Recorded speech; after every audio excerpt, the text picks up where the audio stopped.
Hi hello session में स्वागत।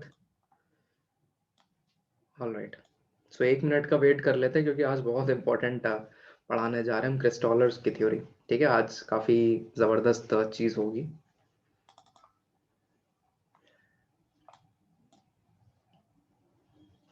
इसके बाद हम लोग जियोमॉर्फोलॉजी पढ़ेंगे। ठीक है लीना, ये सेक्शन अपना जब हो जाएगा तो हम लोग जियोमॉर्फोलॉजी पढ़ेंगे। राइट, सो एक बार सिलेबस आप लोग के साथ मैं यहाँ पे बात कर लूँ कि चल क्या रहा है। सिलेबस पे पकड़ होना बहुत ज़्यादा ज़रूरी है। So just give me a moment.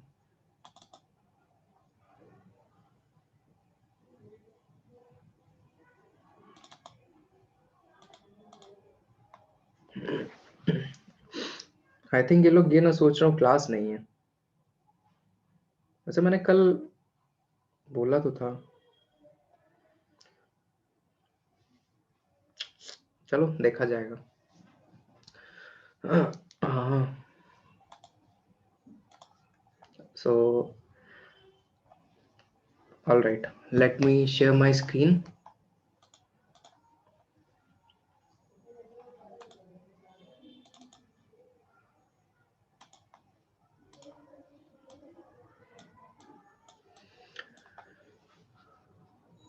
All right, so यहाँ पे हम लोग ने ह्यूमन ज्योग्राफी कवर किया हुआ है। ह्यूमन हैबिटाट इन मेजर नेचुरल रीजन्स, बेसिकली कैसे इंसान अलग अलग जगह पर रह रहा है। ट्रॉपिकल रीजन में कैसे रह रहा है, ट्रॉपिकल रीजन में कैसे रह रहा है, आर्कटिक रीजन में कैसे रह रहा है, पोलार रीजन में कैसे रह रहा है। तो ये एनसीईआरटी में बहुत अच्छे से कवर किया गया है। लेकिन आपके पास 6 to 12 एनसीईआरटीज है, ये एनसीईआरटीज में बहुत अच्छे से कवर किया गया है। Life in temperate regions, life in tropical. Okay okay okay, GC Leon, GC Leon. All right,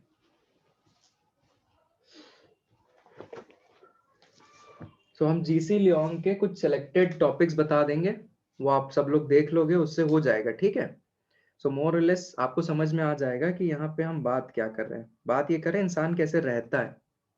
सो ये टॉपिक वहाँ पे अपना हो जाएगा। अच्छा, फिर मैंने यहाँ से सब कवर कर दिया, emergence of man, races of mankind, cultural evolution, अलग अलग लोगों ने अलग अलग बात बोली थी। कल्चरल रेम्स पे हम लोग ने बात कर ली थी, growth and distribution of population, migration, demographic transition, population problem, settlement concept बताया है, rural settlement origin type pattern कैसा है, urban settlement origin pattern process consequences. Good evening Prateek, good evening, welcome session में। Central place theory, this we are going to deal today. आज इसको देखेंगे, 2 lecture लगेंगे, 2-3।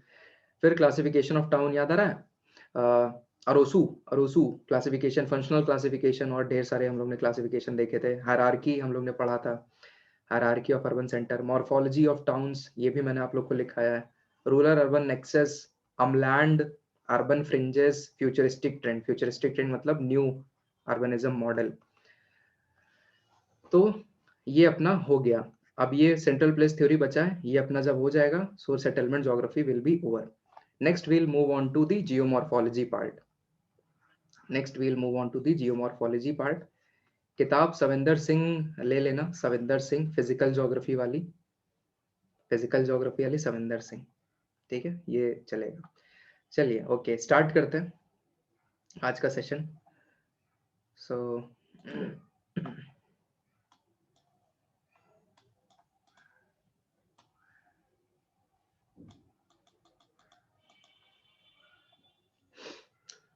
Okay, sharing my screen. Okay ठीक है, सो आज अपने को जो स्टार्ट करना है वो है सेंट्रल प्लेस थ्योरी। आज हम लोग को जो स्टार्ट करना है वो है हमारा central place theory. Fresh page से स्टार्ट करना।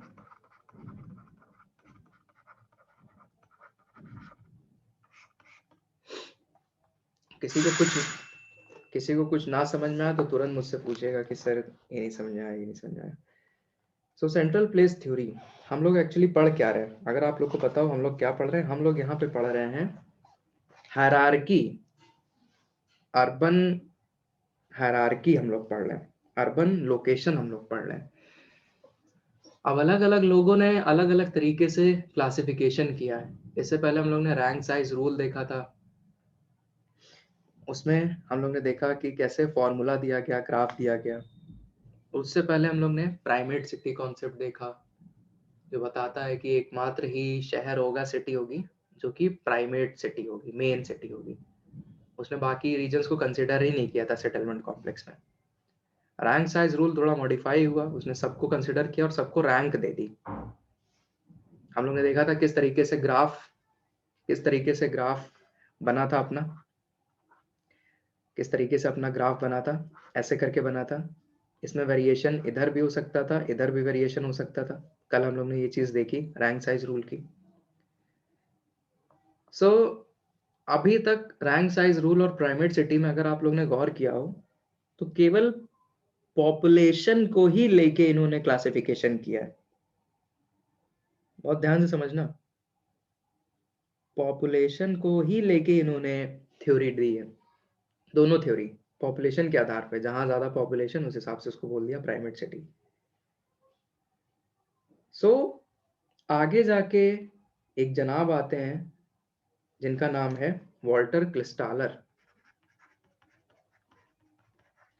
वॉल्टर क्रिस्टालर 1933 में ये एक थ्योरी देते हैं जिसको हम लोग प्यार से बोलते हैं सेंट्रल प्लेस थ्योरी या सीपीटी।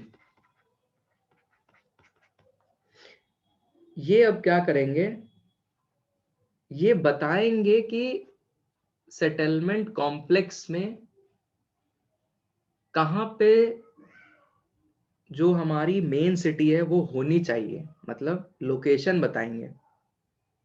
उसके साथ साथ ये बताएंगे कितनी होनी चाहिए, कितने लेवल पे होनी चाहिए, उनकी हायरार्की क्या होनी चाहिए, वो भी ये इसका जवाब यहाँ पे देंगे। उसकी रिलेवेंस क्या होगी वो भी ये बताएंगे। वो बताएंगे क्रिस्टालर साहब कि क्यों जरूरी है वो कि हम लोग क्लासिफाई करें अर्बन सेटलमेंट्स को उनके फंक्शन के अकॉर्डिंग। तो इनके कैटेगराइजेशन में पॉपुलेशन को हिसाब ना मान के फंक्शन को कोर पे रखा है, फंक्शन को कोर पे रखा है कि क्या फंक्शन परफॉर्म कर रही है वो पर्टिकुलर सिटी, उस हिसाब से हम लोग उसको हायरार्की पे रखेंगे, ऊपर या नीचे। सो ऐसा करो, पहले आप लोग कुछ बातें लिख लो, उसके बाद में समझाऊं। लिखिए, ही रोट अ बुक,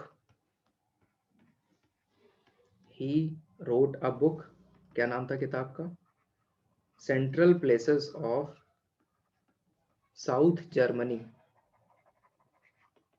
इसको इन्होंने एनालाइज किया, central places of south Germany.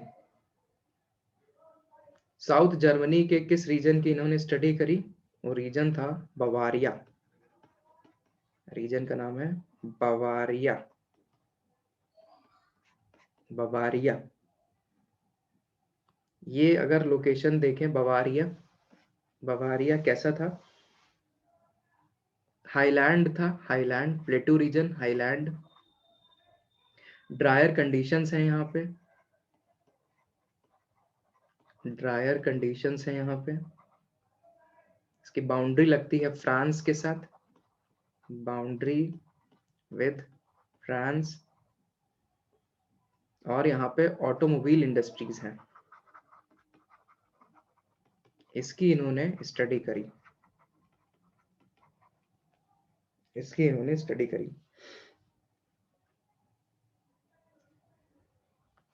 Next point, next point, central place theory is considered, central place theory is considered as the first and one of the most important and one of the most important location theories in human geography.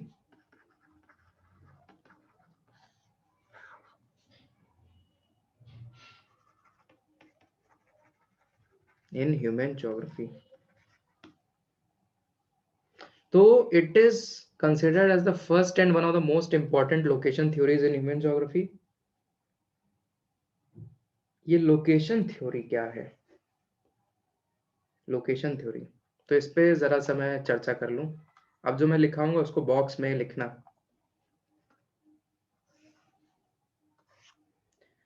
दोस्तों, geography की कई themes होती हैं।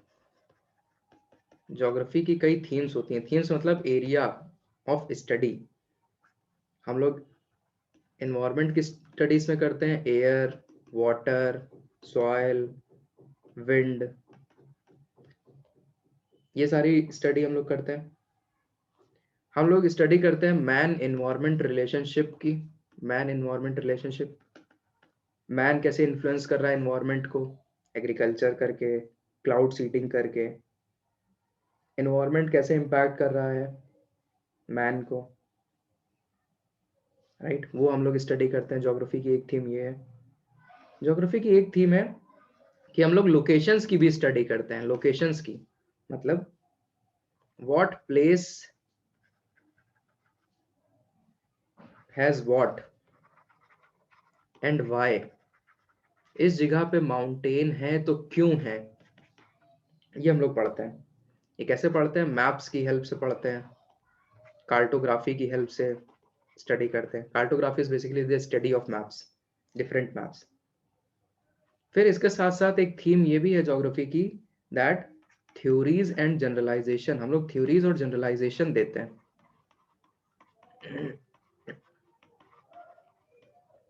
Theories and generalisation,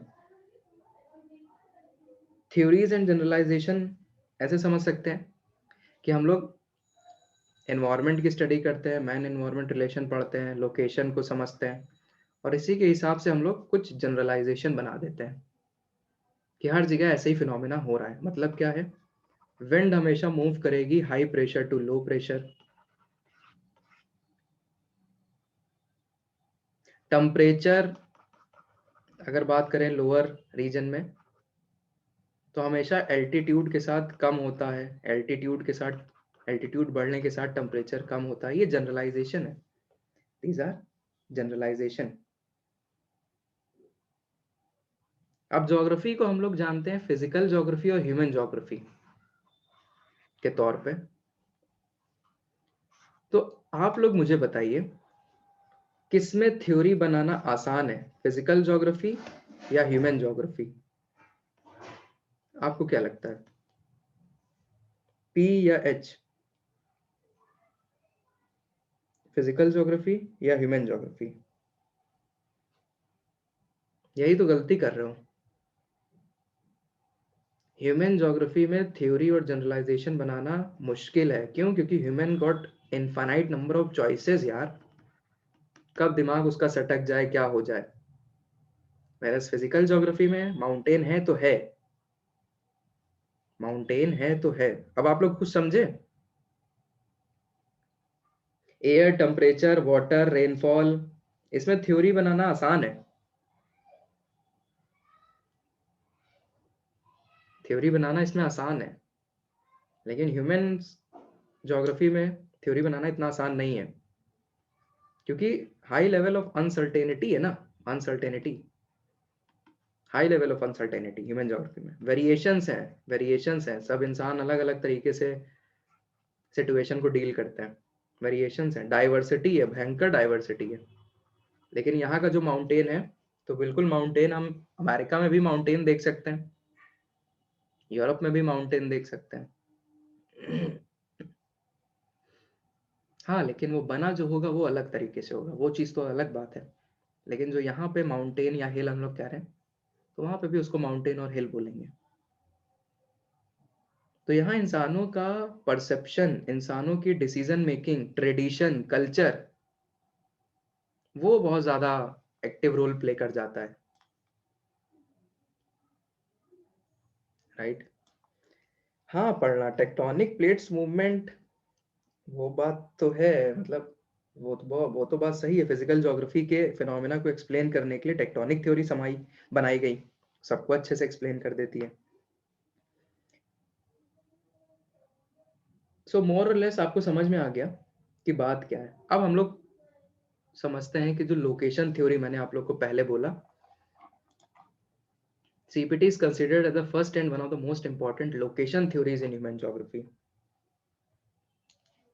geography में हम लोग 3 location theory पढ़ते हैं। कौन कौन सी location theories in human geography?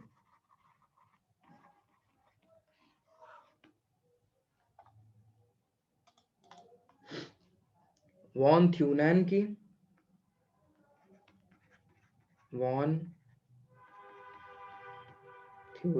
Agriculture location theory है। दूसरी अल्फ्रेड वेबर की इंडस्ट्रियल लोकेशन थ्योरी। तीसरी है आपकी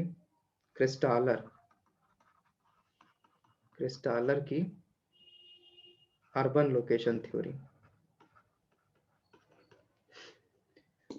लोकेशन और इन तीनों को मिला के बोला जाता है लोकेशन ट्रायड। इन तीनों को मिला के बोला जाता है location triad. Location theory basically बताती है कहाँ पे वो पर्टिकुलर लोकेशन सूट कर रही है और क्यों सूट कर रही है। वो पर्टिकुलर जगह ही क्यों सही है, तो location based study, right. Location based study. एक चीज और गौर से सुनिए, ह्यूमन ज्योग्राफी में थ्योरी बनाना आसान नहीं होता है। क्या कारण है, मैंने आपको कारण ऊपर बताए। तो जब भी हम लोग ह्यूमन ज्योग्राफी में बात करेंगे थ्योरीज की, तो हम लोग कुछ अजम्पशन मान के पढ़ाई करेंगे। अजम्पशन मतलब हम लोग पहले ही से ही कह देंगे कि ऐसी ऐसी कंडीशन हम यहाँ पे इस थ्योरी में मान रहे हैं, सोच रहे हैं, we are considering this particular phenomena, उसके बाद मैं थ्योरी दे रहा हूँ। क्योंकि अगर आप एजम्पशन नहीं मानोगे ह्यूमन ज्योग्राफी की थ्योरी में, तो कोई भी उसको अपने तरीके से इंटरप्रेट कर सकता है। इसलिए पहले ही टर्म्स एंड कंडीशन बता दो, आपको जो सोचना है वो इस बेसिस पे सोचना है, ये अजम्पशन है। तो सेंट्रल प्लेस थ्योरी को जानने से पहले हम लोग को इसके अजम्पशंस को पढ़ना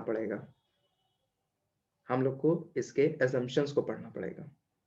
और बेसिकली इसके अजम्पशंस क्या, वो इन तीनों के तीनों थ्योरीज के सेम ही अजम्पशंस हैं। एक जनरल अजम्पशन की अगर बात करी जाए तो तीनों के तीनों सेम में ही आते हैं। तो जरा लिखिए, assumptions that help develop laws in human geography। अब ये बॉक्स बंद कर दो।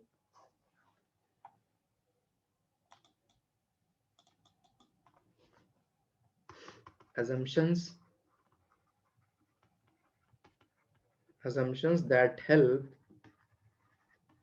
develop laws in human geography।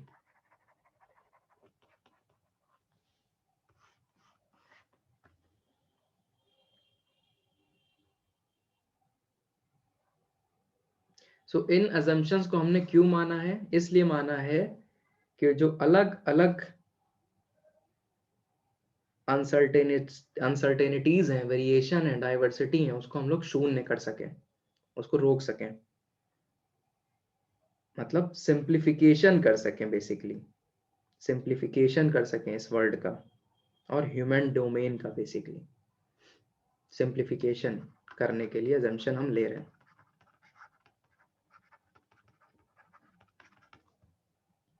तो सबसे पहला जो assumption है वो है आइसोट्रोपिक सरफेस। आइसोट्रोपिक सरफेस ये क्या होती है? आइसोट्रोपिक सरफेस क्या है? Flat uniform surface with no variation in physical properties.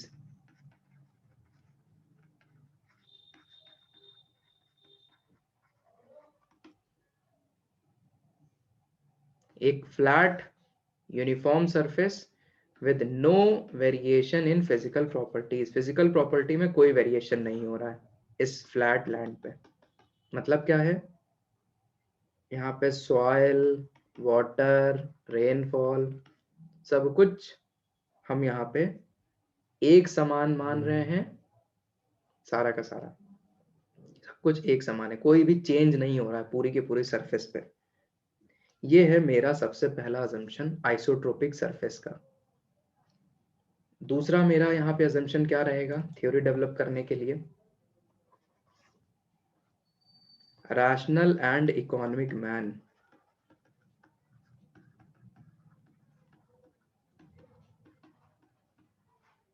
Rational and economic man.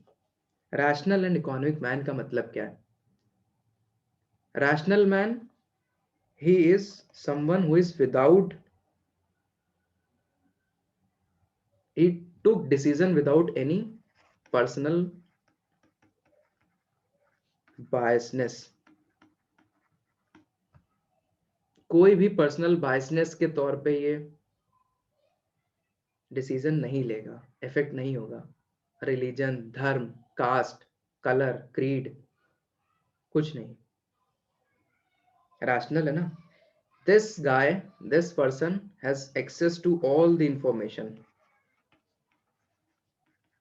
ये हम मान के चल रहे हैं कि इसके पास सारी जानकारी अवेलेबल है, and also he has the ability to process all the information,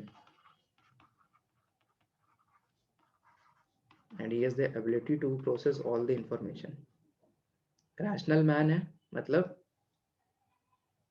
someone who takes decision without any personal biasness, he has access to all the information, he has the ability to process all information, मतलब sound mind का है, सब कुछ उसके पास जानकारी होगी तब वो डिसीजन लेगा। इकोनॉमिक मैन का क्या मतलब है? Profit and loss. Economic man का मतलब है प्रॉफिट एंड लॉस कंसिडर करेगा, तो it is something about monetary criteria. Monetary criteria.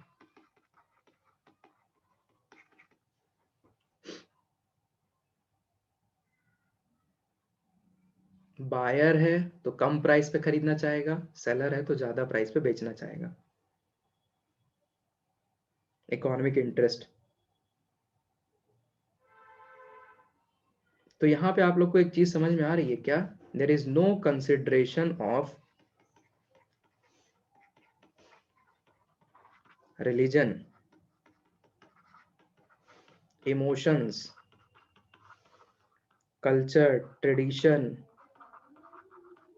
relationships, etc. There's no consideration of such things। तीसरा और last assumption, there's a perfect competition। हाँ पढ़ना ऐसे ही कुछ। there's perfect competition, there's a perfect competition in the market। a kind of market, a kind of market that is not manipulated by, that is not manipulated by the interests of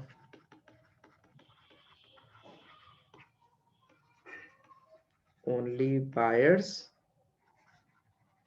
और only sellers. Oligopoly, monopoly, ये सब सुने हो आप लोग? तो यहाँ पे ऐसा कुछ नहीं होना है। सुना होगा, ओलिगोपोली, मोनोपोली। मोनोपोली में एक इंसान पूरी मार्केट पे राज करता है, ओलिगोपोली में एक ग्रुप होता है वो राज करता है। लेकिन यहाँ पे वो कंडीशन हम लोग नहीं ले रहे हैं। There is a perfect competition, means the sellers produces as much as the buyers can purchase, means demand is equal to supply. This is the condition of perfect competition. Balance, complete balance.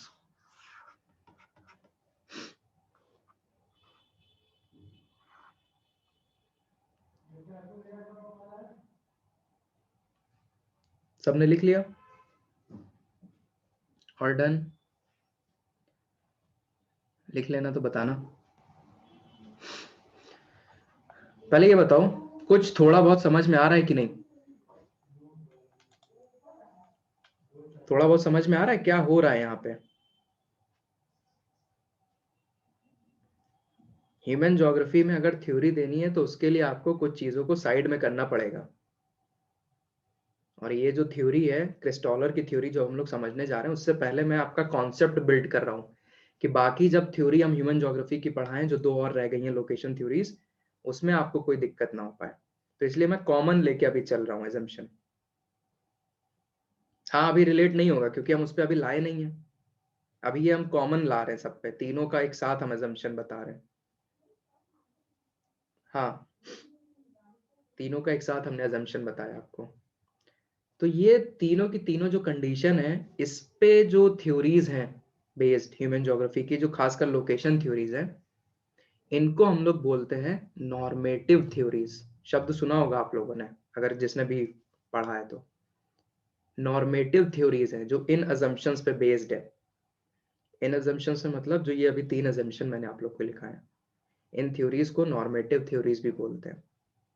ठीक है, सो लिखिए जरा।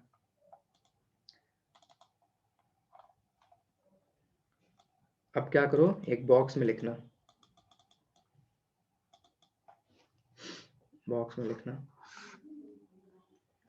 Isotropic surface, isotropic surface, economic and rational man, economic and rational man, perfect competition, perfect competition. ये दोस्तों जो assumptions हैं, they were first used in von Thunen's agriculture location theory. सबसे पहले इसको वहां इस्तेमाल किया गया था, सबसे पहले इसको वहां पे इस्तेमाल किया गया था। यही assumptions जो रहते हैं, इनसे जो थ्योरीज बनती हैं उनको बोलते हैं normative theories. Normative theories,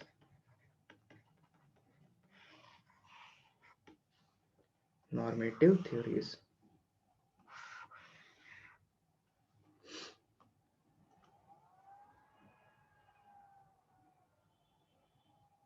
norm मतलब पता है क्या होता है? नॉर्म, नॉर्म मतलब रूल्स होते हैं ना, rules that follow certain kinds of rule, right? So यही रूल्स हैं, isotropic, economic, rational, perfect competition. So क्या मैं कह सकता हूं कि क्रिस्टॉलर की जो सेंट्रल प्लेस थ्योरी है, it's a normative theory? Yes, हम कह सकते हैं, हम कह सकते हैं। मतलब क्या है? मतलब ये है कि अपने को समझ में आ गया है, Christaller's central place theory is a normative theory, it's a location theory, it's a location theory, it's a urban hierarchy theory, urban hierarchy theory। ये सब क्या है? ये सब कीवर्ड्स है, ठीक है, कीवर्ड्स, ये सब कीवर्ड्स है, याद रखिएगा।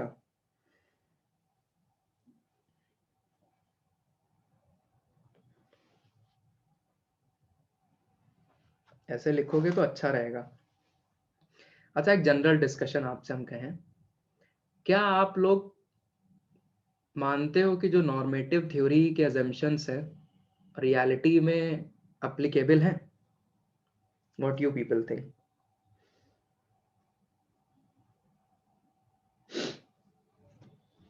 हाँ, तो normative theories do not explain realities. It's a hypothetical, exactly, it's an ideal situation. तो हम लोग क्यों पढ़ रहे हैं? अच्छा, मजे की बात तो ये है, हम लोग क्यों पढ़ रहे हैं, फिर हम लोग पढ़ क्यों रहे हैं? So that we can appreciate a given situation, how much that has been diverted from the standard or ideal condition.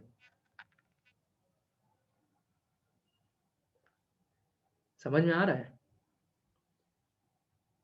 हम लोग इसलिए नॉर्मेटिव थ्योरीज को पढ़ते हैं, so that we can appreciate how much the given condition is diverted from the actual set of rules, या actual जो ideal condition है उससे कितना डाइवर्ट हुई है। हाँ, एक तो आइडियल रखना ही पड़ेगा। बहुत बढ़िया। चलिए, so you people understand this. लिखिए ऑब्जेक्टिव्स क्या हैं। Objectives of central place theory. Objectives,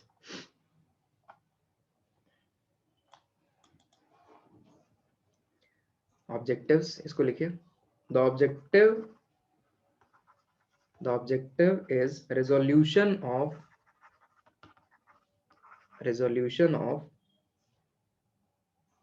a settlement complex,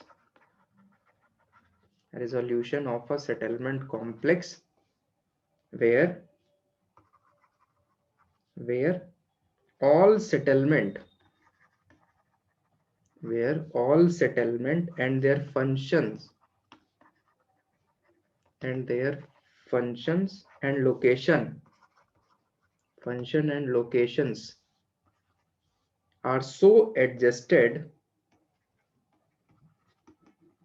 so adjusted that the settlement complex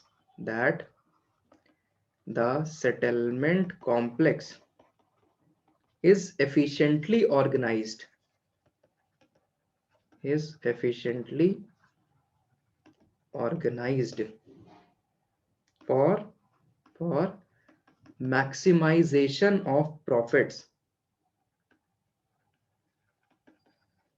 for maximization of profits, under least cost considerations।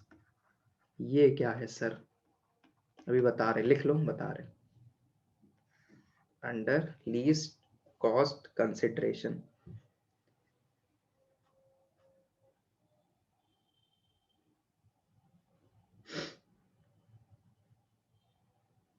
The objective is resolution of a settlement complex where all settlements and their functions and locations are so adjusted that the settlement complex is efficiently organized for maximization of profits under least cost consideration।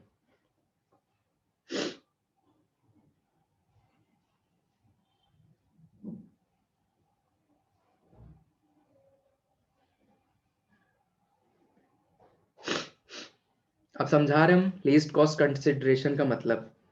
क्रिस्टोलर model least cost approach पे based है। हो गया सबका?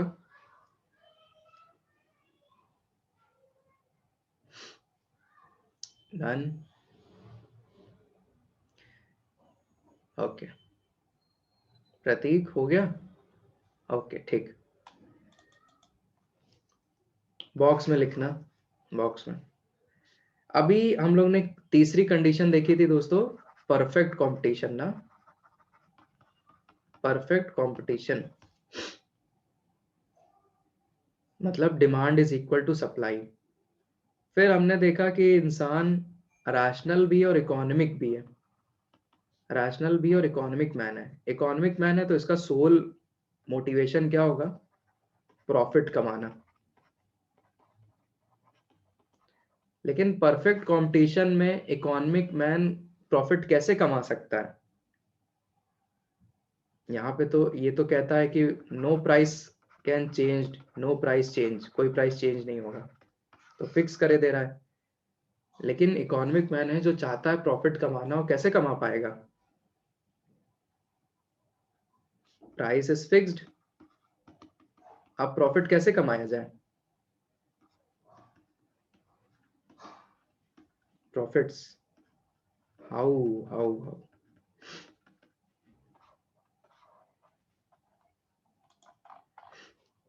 हाँ, तो देखो दो तरीके से, इसका आंसर है दो तरीके से। क्या?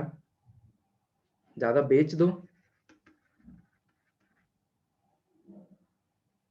ज्यादा बेच दो, या फिर इनपुट कॉस्ट कम कर दो। इनपुट कॉस्ट कम कर दो। इनपुट कॉस्ट का क्या मतलब है? Land, labour, labour labour cost कम कर दो, प्रोडक्शन कॉस्ट कम कर दो, ट्रांसपोर्टेशन कॉस्ट कम कर दो, ट्रांसपोर्टेशन कॉस्ट कम कर दो, labour cost, production cost, transportation cost कम कर दो, और जो फिक्स्ड कॉस्ट है उसको कम कर दो, लैंड वगैरह पे उसको कम कर दो। This second approach is known as least cost approach. समझ में आया?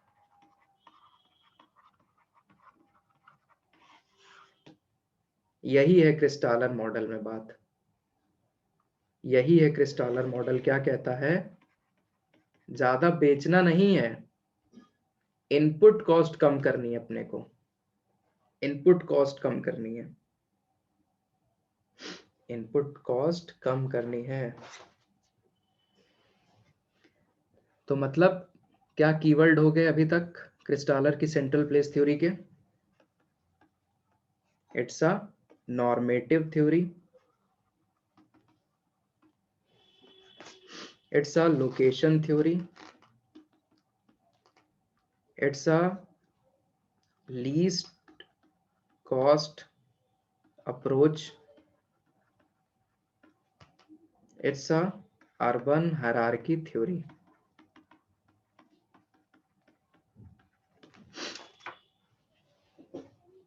ये एक अभी नया ऐड हो गया। मतलब यहाँ पे हम ऐसे सब कुछ सेट करेंगे जिससे कि हमारा सिस्टम एफिशिएंटली चले, सो दैट प्रॉफिट्स को मैक्सिमाइज किया जा सके under least cost considerations, least cost consideration. तो यहाँ पे हम लोग क्या देखेंगे, ये थ्योरी क्या हमें समझाएगी? ये थ्योरी हमें समझाएगी, मान लो ये सेटलमेंट कॉम्प्लेक्स है, यहाँ पे कई चीजें हो सकती हैं, कई cities, towns, rural areas, block, tehsil, अपने इंडिया का ही मैं बोल के चल रहा हूँ पहले, nation, state, capital, district, block, village, right. तो ये बताएगा where should the settlement locate themself, where should the settlement, कहाँ सेटलमेंट होने चाहिए, लोकेट देमसेल्फ। ये बताएगा how many hierarchical levels, how many hierarchical levels do we need for efficient working?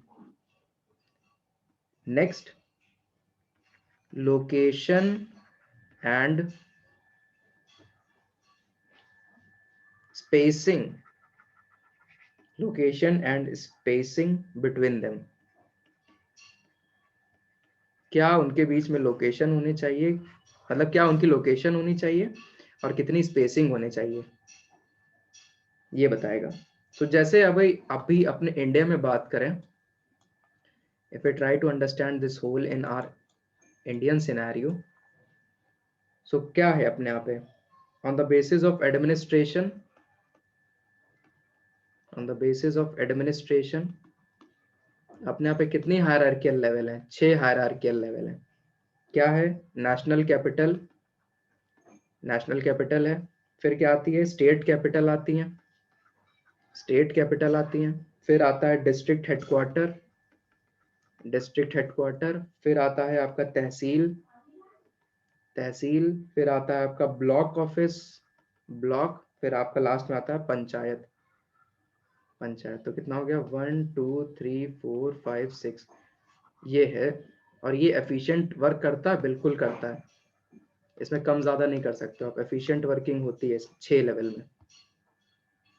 So India के case में on the basis of administration मोटा मोटा क्रिस्टालर लग जाता है, मोटा मोटा क्रिस्टालर अप्लाई हो जाता है। अभी हम लोग आगे जब पढ़ेंगे तो आपको ये और समझ में आ जाएगा, और समझ में आ जाएगा। तो बेस्ट नंबर ऑफ सेटलमेंट कितने होने चाहिए, लेवल उनका कितना होना चाहिए, लोकेशन और स्पेसिंग कितनी होनी चाहिए, ये हमें क्रिस्टालर समझाने की कोशिश करते हैं। थोड़ा थोड़ा अब और समझ में आ रहा है सबको? थोड़ा थोड़ा और समझ में आ रहा है सबको? अब कोर थ्योरी समझने से पहले कुछ कॉन्सेप्ट अब समझिए, कुछ कॉन्सेप्ट समझिए। There are certain concepts in the theory, there are certain concepts in the theory. अब हो गई शुरुआत, अब शुरुआत हो गई। सबसे पहली बात तो ये है, what is the meaning of central place? Central place का क्या मतलब है? सेंट्रल प्लेस थ्योरी में हमें सेंट्रल प्लेस का क्या मतलब है? सीपी, सेंट्रल प्लेस का क्या मतलब है? तो सेंट्रल प्लेस का ये मतलब है, any settlement, any settlement that offers, नहीं है पढ़ना, यही तो बात है। यहाँ शब्द देखो क्या लिखा है, that offers some goods and services।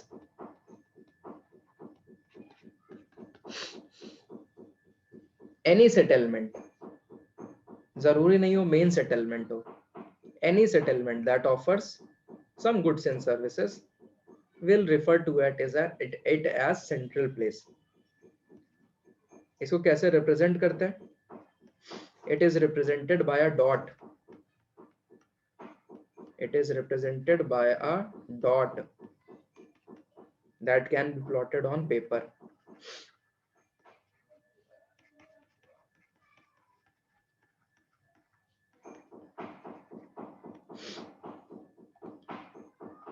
Central place. Next, second concept, centrality. Second concept centrality, ये एक एडजेक्टिव है, दिस इज एन एडजेक्टिव।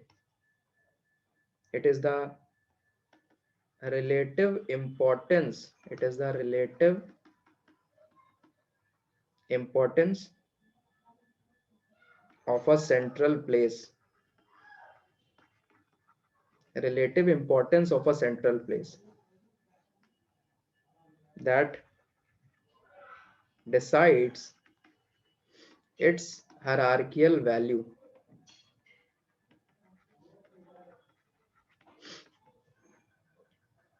या hierarchical position, that decide its hierarchical position। अब आप लोग एक बात सोचो, क्या अगर मैं आपसे पूछूं, मान लो एक है जगह पटियाला, एक है जगह पटना, एक है जगह लखनऊ, एक है जगह मुंबई, एक है जगह पुणे, एक है जगह वेम्बनाड, एक है जगह दिल्ली। मैं आपसे पूछूं कौन कौन से सेंट्रल प्लेस हैं इनमें से? सेंट्रल प्लेस कौन कौन से हैं? ऑल, सबको समझ में आ रहा है? ऑल, ठीक है, बहुत बढ़िया। अब मैंने घुमा के आपसे क्या पूछा, मैंने पूछा आप लोग ये बताओ, सेंट्रलिटी ऑफ एडमिनिस्ट्रेशन, सेंट्रलिटी, एक खास फंक्शन पकड़ा एडमिनिस्ट्रेशन इन इंडिया, क्या बोलोगे? Centrality of administration in India. बहुत बढ़िया, दिल्ली बोलोगे। अगर मैं आपसे कहूं centrality of ports in India,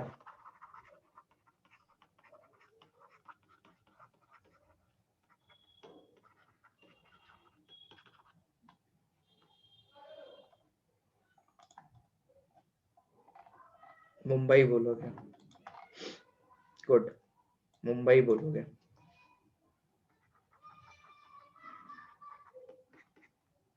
तो अब आपको सेंट्रलिटी का कुछ फील हुआ? सेंट्रल प्लेस, सेंट्रलिटी कुछ समझ में आ गया? ठीक है, आगे चलते हैं। तीसरा लिखिए कॉन्सेप्ट। तीसरा पॉइंट लिखने से पहले एक यहाँ पे बात लिख लो, the functions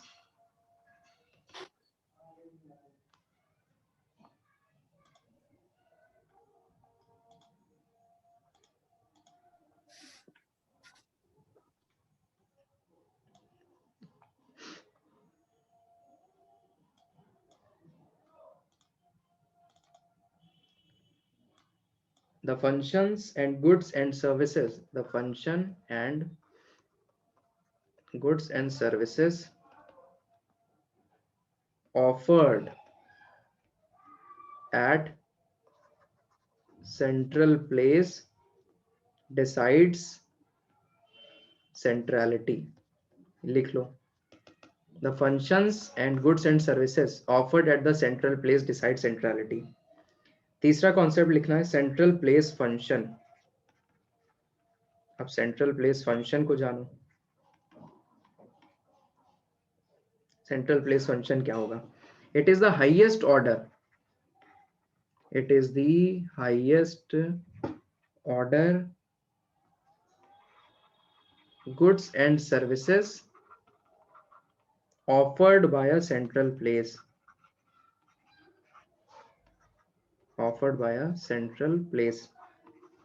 So it is more like a verb, it is more like a verb. It is the highest order goods and services offered by a central place, central place function. Central place तो कई काम करता होगा, लेकिन जो main काम है उसका ना, वो सेंट्रल प्लेस फंक्शन कहलाता है। मुंबई में कई चीजें होती हैं, लेकिन जो मेन काम है वो सेंट्रल प्लेस फंक्शन कहलाएगा। Next, complementary area. Next, complementary area.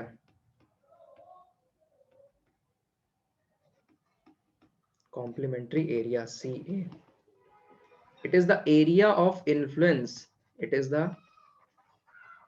area of influence of a central place। Central place का कितना एरिया ऑफ इन्फ्लुएंस है, इसको हम लोग सर्किल से रिप्रेजेंट करते हैं। It is represented by a circle.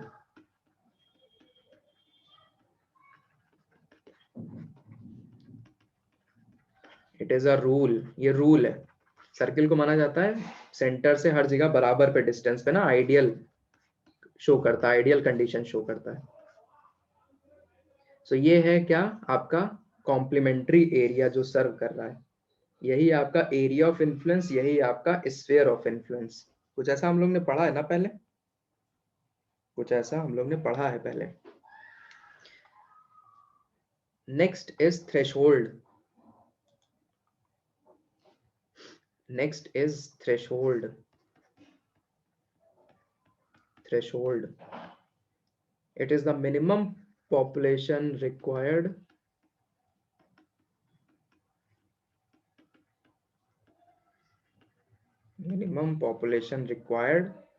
to sustain or support a service, to sustain or support a service offered by a central place. बहुत आसान है समझना।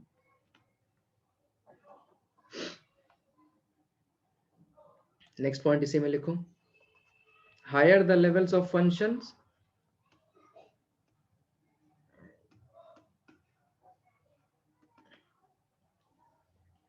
higher the levels of functions, more will be the threshold population required. More will be the threshold population required. लिख लो तो बताना।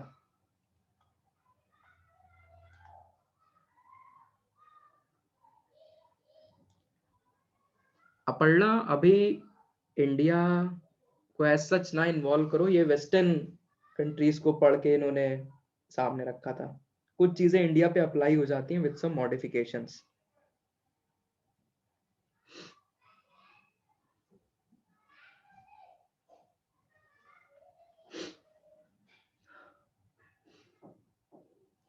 Okay, अब ध्यान से सुनो थ्रेशोल्ड क्या है। सेंटेंस पढ़ो, minimum population required to sustain और support a service offered by central place. For example मान लीजिए एक ठेले वाला है, ठेले वाला, उसके पास अगर दिन में 5 लोग आ जाते हैं तो उसका कमाई हो जाता है। मान लीजिए एक छोटी दुकान है, छोटी दुकान, उसके पास 10 से 15 लोग एक दिन में आते हैं तो प्रॉफिट में हो जाता है, उसका काम हो जाता है। बड़ी दुकान है तो उसके पास 100 लोग आते हैं तो उसका जो लगा हुआ पैसा है वो उतना निकल आता है। थ्रेशोल्ड है, उसका जो इन्वेस्टमेंट है वो 100 लोगों से एक दिन में निकल आता है। मॉल है तो उसमें ज्यादा लोग चाहिए ना, ज्यादा लोग चाहिए, support a service offered by central place. 500 लोग चाहिए मान लो डेली के। तो क्या आप लोग को ये सेकंड वाला पॉइंट इसी से क्लियर हो गया? Higher the levels of functions, more will be the threshold population required. मतलब क्या है, जैसे कोई कोचिंग सेंटर बड़ा सा चल रहा है, कोई कोचिंग सेंटर कोई कोचिंग सेंटर बड़ा सा चल रहा है, so minimum number of student join करने चाहिए ना, उसमें minimum number of student join करने चाहिए, तभी तो वो मतलब उनका एक थ्रेशोल्ड क्लियर होगा, so that coaching centre can run, so that coaching centre can run. So ऐसे समझ सकते हो थ्रेशोल्ड है, ठीक है। लास्ट लिखिए रेंज।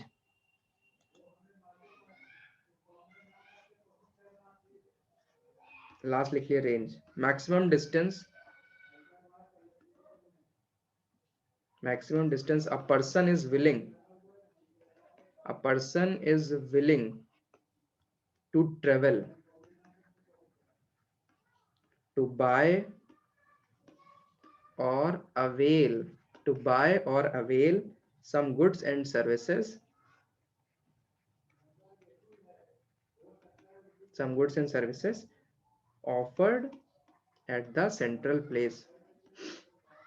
ये तो अपने आप समझ में आ रहा है, इसमें कुछ ज्यादा समझाना ही नहीं है ना। कितना इंसान जा सकता है कोई सामान खरीदने के लिए या कोई सर्विस अवेल करने के लिए।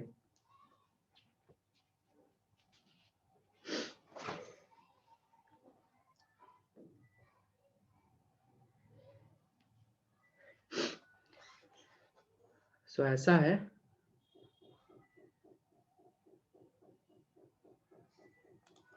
आज के लिए इतना ही रखते हैं, काफी हैवी डोज हो गया है, काफी हैवी डोज हुआ है।